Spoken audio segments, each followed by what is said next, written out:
So when you have all these people who have hypothesized like what Obama didn't do, and they all the same people, you have to stare at them and also like to say, you know what, man, I got to at least elevate the people with some kind of intelligence to get us out of the trenches, because some can swim in the muck, in the mud, and most are going to drown in it. All right, before the break, I said I wanted to ask you something about Tupac. I read this in Rolling Stone that Tupac wrote you a letter when he was in jail. Yeah, I wrote him the letter first. Okay, so you wrote him first, and he responded. Yeah, remember I said he was supposed to be on that tour? You did, yes, you said that. So explain what happened. A couple of months later, he was supposed to be on the tour, and this is when he got shot in New York, but he still had to serve in prison for something that went down. And Tupac, by Aton Gregory and Digital Underground, Shock G, in 1990, we put them on their first tour in 1990. Digital Underground, Humpty Hump. Well, Tupac was part of the crew, a roadie carrying bags. Matter of fact, it was the same tour that he and another rookie for a woman named Queen Latifah, and her rookie says, Chuck D, come over here. I want you to meet a young protege of mine. His name is Treacherous. So Tretch was actually coming, carrying bags for Latifah, getting a rhyme in, and Pac was carrying bags for Digital Underground, getting a rhyme in, him and Money B. And these two guys, Tretch and Tupac, were rookies, 19-year-old fresh-faced young men on tour. And I just say, hey, you know, here's the do's, here's the don'ts. Don't get your ass arrested. Don't get your ass sent back in the box trying to impose your rap will in the area you don't know. You know, all the old school rules that us, you know, me and Ice-T used to always break down to young people. So that's where the beginnings came out. And Pac, you know, and Tretch both rose up in the 90s together. You know, Tretch in his area got into acting. Naughty by Nature became bigger. Tupac, you know, his solo work, Brenda Had a Baby, breaking off from Digital Underground, then in movies. You know, we do the first soundtrack for Juice. And Ernest Dickinson, who comes out of the Spike Lee camp, says, I got this young guy who's auditioning, man. And I don't know. I think he's gonna make it. He got some experience. He's real good. What do you think about him? He was just on tour with you. I said, yeah, you know, Tretch, man. You know, I'm Tupac, because I heard he come from acting school, and you know, he's a Shakur, man. And you know, it wasn't my decision, but I know we had to score that film, so we had to look at him all the time in the scoring room before that film was released, and then became its hit. You know, Hank Shockley, Gary G. Wiz did the score for that film.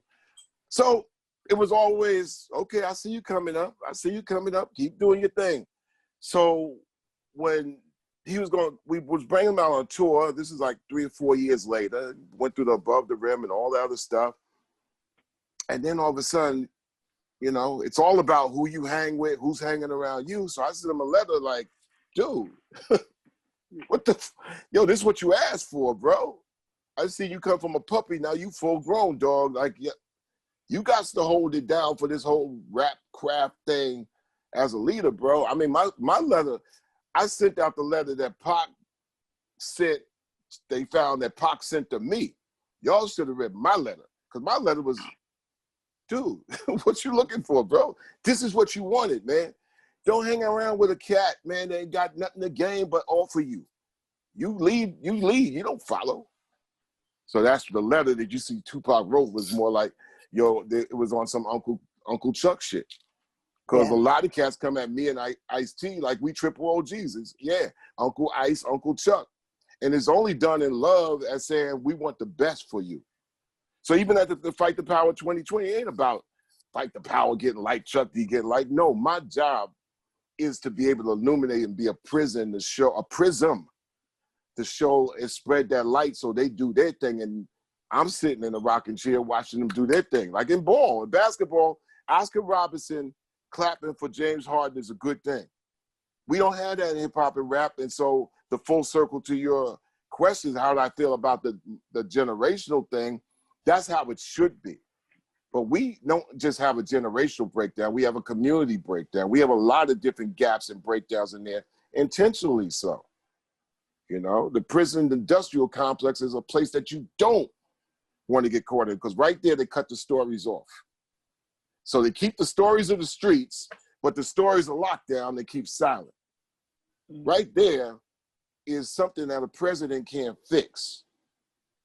But when you look at your local judge and this dude and the jury lock you up just because your ride happened to be woozing for the third time, you ain't really hit or hurt nobody, and they say that weed is legal, but you happen to, you know, swerve a couple of times and a scared cop lock you up, that's local politics. And one thing that came out of this year is you saw young energies march on their local politics and say, shit got to change.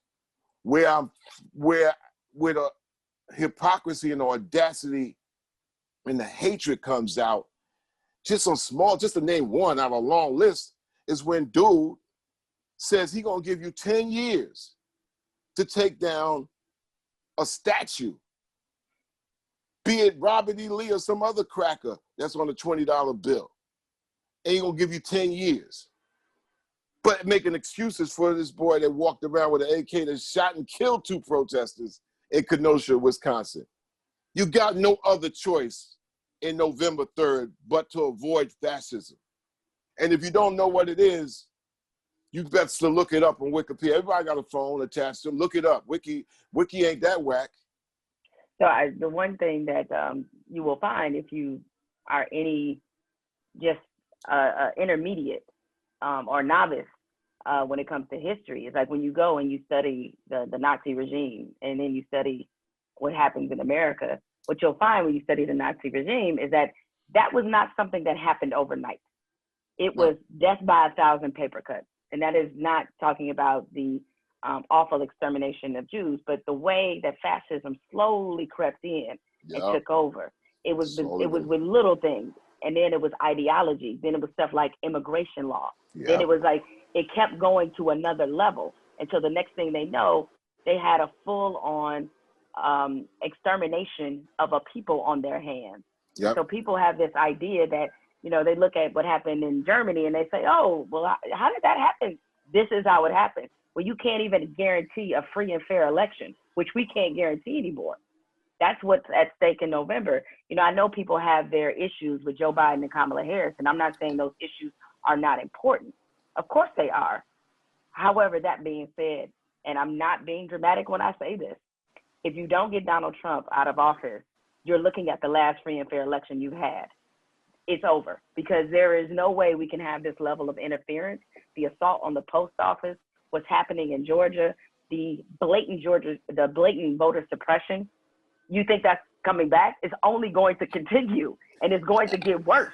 And the thing that hip hop provided for a long period of time is showing the rest of the world the hypocrisies.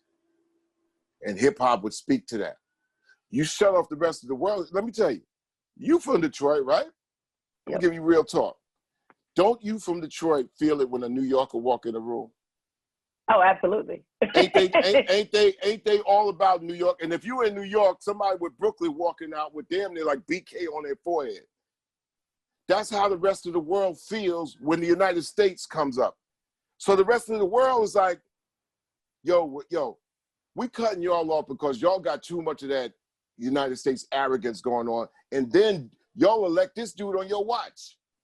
So when you have all these people who have hypothesized like what Obama didn't do, and they all the same people, you have to stare at them and also like to say, you know what, man, I got to at least elevate the people with some kind of intelligence to get us out of the trenches, because some could swim in the muck, in the mud, and most are going to drown in it.